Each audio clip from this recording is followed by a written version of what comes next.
Hello everyone, welcome to my channel drugs decoded. So आज हम बात करेंगे about the adverse effects of tetracycline which is very important from your PG MCQ point of view, okay, and for viva purpose. So we have mnemonic for it as Kapil Dev, okay, where K stands for what? Kidney failure means nephrotoxicity. On prolonged use, tetracycline can lead to nephrotoxicity, okay. If you are using tetracycline after expiry date, then this can lead to Fanconi syndrome, or you can say azotemia. Azotemia means blood urea, okay, blood urea increase हो जाएगा, and along with kidney damage it can lead to toxicity finally in body, okay.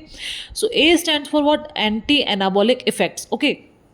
देखो, we have mitochondrial mammalian mitochondrial similarity with bacterial ribosome, ठीक है. Mammalian mitochondrial जो ribosome है, it has similarity with what?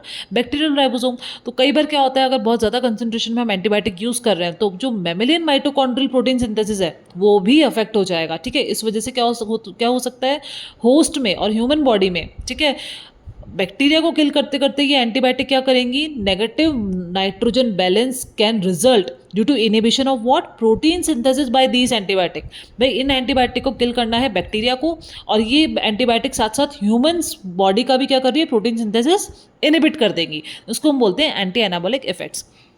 P stands for photosensitivity, characterized by sunburn type rashes, which is mainly caused by demeclocycline and doxycycline. Very important. I stands for insipidus, means diabetes insipidus, which is caused by inhibition of renal actions of antidiuretic hormones, which is mainly caused by demeclocycline antibiotic type of tetracycline.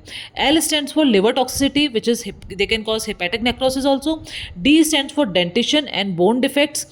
Tetracycline after first trimester of pregnancy to less than 8 years of age should not be given to this time period, means pregnant women को from second trimester, ठीक है, till birth of the baby, and children को till 8 years of as आपको tetracycline administer नहीं करनी है. क्यों?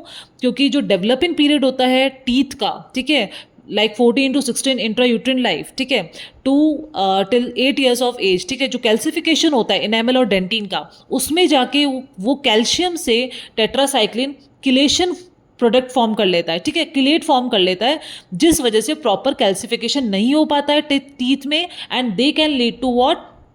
Yellowish और ब्राउनिश डिस्कलरेशन ऑफ टीथ, और we can call it as enamel hypoplasia, ठीक है. और बोन्स में भी क्या होगा? बोन्स में वो कैल्शियम के साथ जाके बाइंड कर लेगा, किलेट प्रोडक्ट फॉर्म कर लेगा, जिस वजह से कैल्शियम बोन्स में डिपॉजिट नहीं हो पाएगा मैट्रिक्स में, जिस वजह से बोन में भी क्या होगा? स्ट्रेंथ नहीं हो पाएगी प्रॉपर, ठीक है.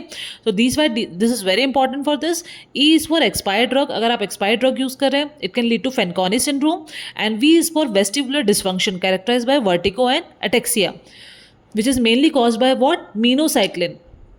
What happens in this? There is accumulation in lipid-rich cells of inner ear. Okay. So I hope you have understand this. Like, share, and subscribe. And thank you for watching.